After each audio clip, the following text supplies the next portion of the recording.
Hola, ¿qué tal amigos de la institución educativa Enrico Fermi? El día de hoy vamos a trabajar a un escritor muy importante para la literatura latinoamericana y para la literatura mundial. Muy reconocido por todos los que lo han conocido. Es un hombre bastante importante para la literatura mundial. A ver, estoy tratando de buscar palabras que se ajusten más a Borges. En principio, para los que lo conocieron, consideran que es un hombre dueño de una memoria envidiable, que podía acordarse con lujo de detalles los sucesos y hechos que vivió, y lo hizo esto hasta casi muy avanzada edad. Es decir, el tipo cuando ya estaba de muy avanzada edad seguía siendo lúcido, recordaba detalles, tenía una memoria envidiable, Jorge Luis Borges. No solo por su memoria fue de por sí ya muy importante, sino por la inteligencia y la cultura. Fue un hombre bastante culto, muy erudito, conspicuo, ¿ya? Entonces, tenemos a un hombre que tiene una memoria envidiable. Aparte de tener una memoria envidiable, es un hombre culto, erudito, ¿sí? Es un hombre muy culto y es escritor, ¿sí? Es escritor argentino, Jorge Luis Borges. Lastimosamente nunca ganó el Premio Nobel de Literatura, considerado para muchos como una de las más grandes injusticias, porque sin duda que lo mereció. Pero bueno, esos serán ya otros aspectos a conversar. El día de hoy, amigos, vamos a trabajar a Jorge Luis Borges. Jorge Luis Borges. Profesorcito, ¿quién es Jorge Luis Borges? En principio te voy a decir que es un escritor argentino. A ver, aquí, a esta altura más o menos voy a poner. Es un escritor argentino, ¿sí? Argentino. Es un escritor argentino. Profesor, ¿cuándo nació este señor? Vamos a colocar aquí el día de su nacimiento, ¿sí? El día de su nacimiento, pero también el día de su muerte. Ya lo hacemos nacer y lo matamos, ya está. Nació en 1899 en la ciudad de Buenos Aires, Argentina, y va a morir en 1986. 1986. ¿Dónde muere el profesor? En Ginebra. ¿Dónde queda Ginebra, profesor? Ginebra queda en Suiza. ¿Dónde queda Ginebra? Ginebra queda en Suiza. Profesorcito, ¿cuántos años tuvo? ¿Cuántos años vivió? Bueno, alrededor de 87 años. O sea, no fue poco lo que vivió, ¿no? Vivió, digamos, bastante bien, ¿ya? A ver, ¿quién fue Jorge Luis Borges? Un escritor argentino, muy bien. Considerado para muchos, una de las grandes figuras literarias. Una de las grandes figuras literarias. ¿De cuándo, profesor? Literarias. ¿De cuándo, profesor? De todo el siglo XX. Es una de las grandes figuras literarias de todo el siglo XX. ¿Ya? De todo el siglo XX. Profesor, ¿por qué va a ser reconocido este señor? Es reconocido por la fusión de géneros. Reconocido por la fusión de géneros. O sea, lo que hacía este señor era fusionar los géneros literarios, ¿no? Los géneros literarios, ¿sí? Y también el tiempo y el espacio. El tiempo y el espacio. Fusionaba el tiempo y también fusionaba el espacio, ¿sí? El espacio. ¿Qué más hizo ese señor, profesor? Fundó y creó muchas revistas, ¿no? Sí, fundó algunas revistas. Como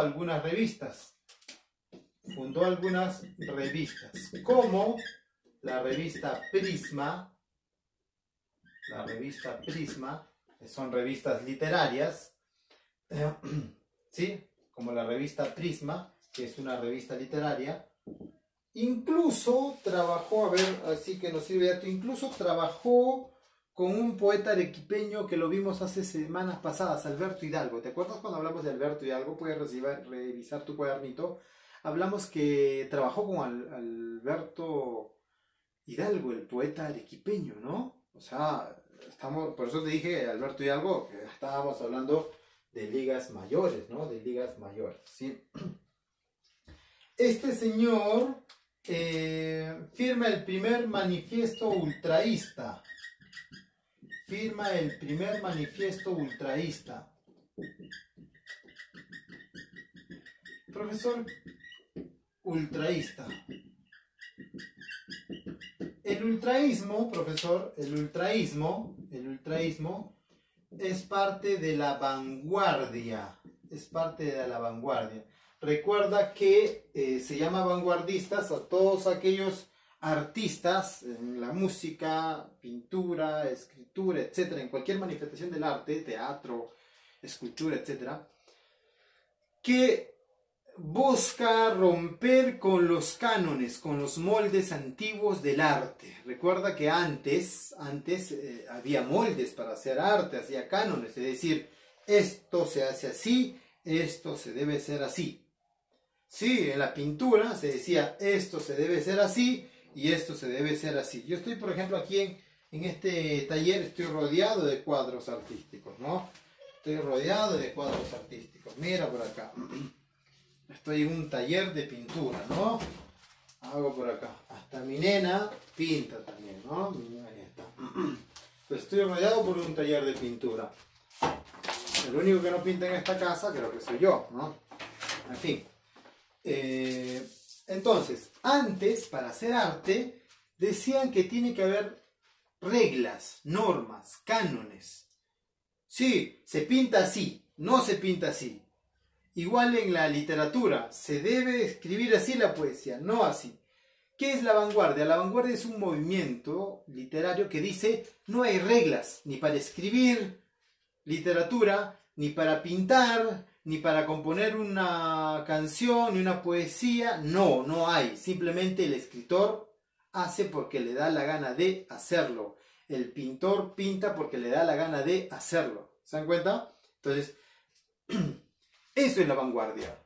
¿Sí? Eso es la vanguardia. Y la vanguardia muchas veces va a romper con el pasado. Porque si Borges hubiese nacido 100 años antes, le hubiesen dicho: oye, ¿cómo vas a mezclar el tiempo y el espacio? ¿Qué tienes tú? ¿Cómo vas a mezclar los géneros literarios? No. Pero Borges es vanguardista, por tanto Borges experimenta con la literatura.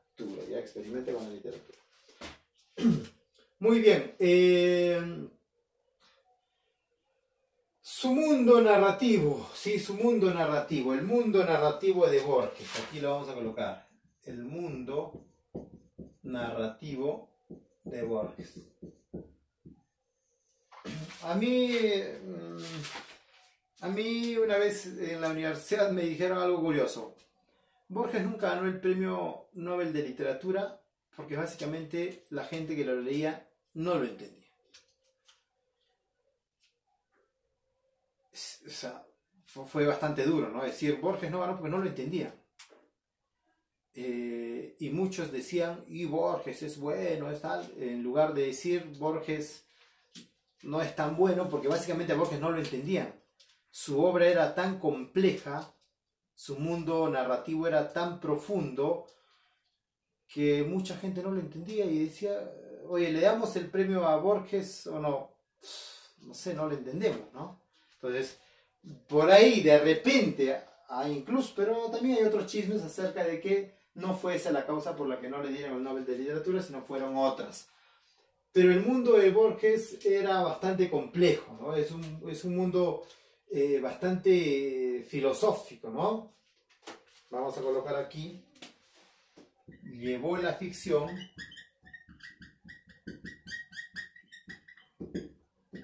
a un plano filosófico. Llevó la ficción a un plano filosófico. ¿Sí? Es decir, la literatura es ficción, ¿no? La literatura es ficción. pero esa ficción la ha llevado a un plano filosófico. ¿Estamos? Y profesor, ¿no se puede hacer eso? Bueno, de poder se puede, pero si hablo de filosofía, la filosofía son ensayos, son escritos con base de conocimiento científico, algunos, ¿no es cierto? Y la literatura es otra cosa. La literatura es ficción. Pero el loco ha juntado la ficción con la filosofía, y ahora como juntas. Y lo ha llevado, la ficción a un plano filosófico. Es un crack. Nuestro amigo Borges, ¿sí? Nuestro amigo Borges. Tiene temas obsesivos con los espejos, los libros imaginarios, los laberintos, ¿sí? Tiene obsesión, mejor vamos a hacer, es obsesivo con los espejos, ¿sí? Los laberintos, los libros imaginarios.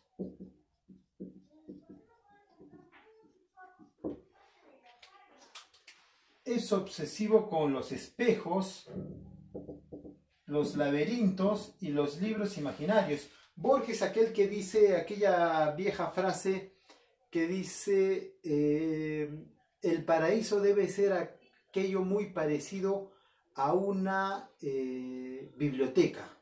Borges dice el paraíso debe ser algo muy parecido a una biblioteca. Tiene una obsesión entonces con los libros. Es obsesivo con los libros. ¿Qué más podemos decir, profesor, de Borges? Le gusta lo fantástico y explora la literatura aventurera, ¿sí? Prefiere lo fantástico. Voy a colocar prefiere lo fantástico, o sea, de cosas fantásticas. Prefiere lo fantástico y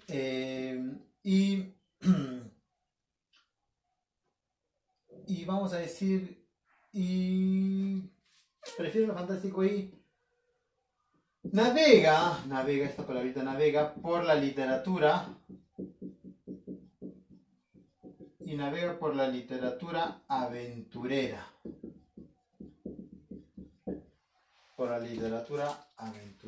¿Ya? Y navega por la literatura aventurera, ¿sí?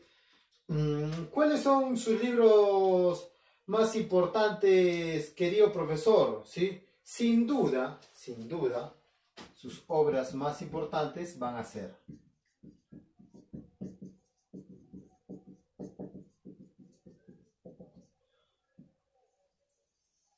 Elogio de la sombra,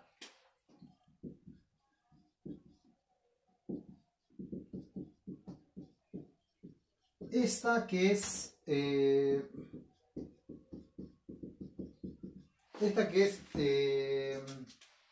de pronto la más importante, ¿no? El Aleph.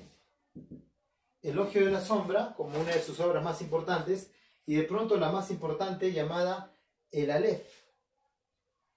Pero también tenemos ficciones, La moneda de hierro, otra de sus obras más importantes son Ficciones y otra La moneda de hierro. Y dentro de sus cuentos vamos a tener Emma Sands, ¿no? Y es lo que tú vas a trabajar el día de hoy. Esta es la obra más importante, ¿sí? Esta es la obra más importante, el Aleph. Y nosotros vamos a trabajar dos cositas aquí. Hasta se me perdió el plumón. Nosotros vamos a trabajar dos cositas aquí. Vamos a trabajar el Aleph y Emma Sands, ¿ya? Entonces, mira aquí, repetición. Las obras más importantes de Borges: Elogio de la sombra, el Aleph, Ficciones, La moneda de hierro y muchas más. Pero dentro de las que nosotros vamos a trabajar es el Aleph y Emma Sands. Entonces, ¿qué vamos a hacer? Me colocas tercer bimestre, amigo. Ya estamos en el tercer bimestre. Me colocas tercer bimestre, me colocas el primer tema del tercer bimestre, Jorge Luis Borges.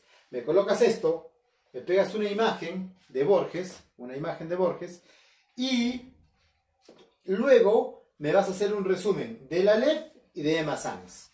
O sea, dos resúmenes. Un resumen del Aleph, del cuento del Aleph, y un resumen del cuento de Emma Sands, ¿ya? Y cada cuento viene con su propia imagen o su propio dibujo. Entonces ya quedó la tarea clara. Repito de nuevo. Tercer bimestre. Copias esto. Pegas una imagen de Borges. Resumen de la LEP con su imagen. Resumen de Emma Sanz con su imagen. ¿Ya? Entonces espero que haya sido bastante clara la sesión del día de hoy. Yo me despido de todos ustedes y esperando que la pasen recontra bien. Cuídense mucho. Un abrazo. He sido Alexander Remaster Rivera.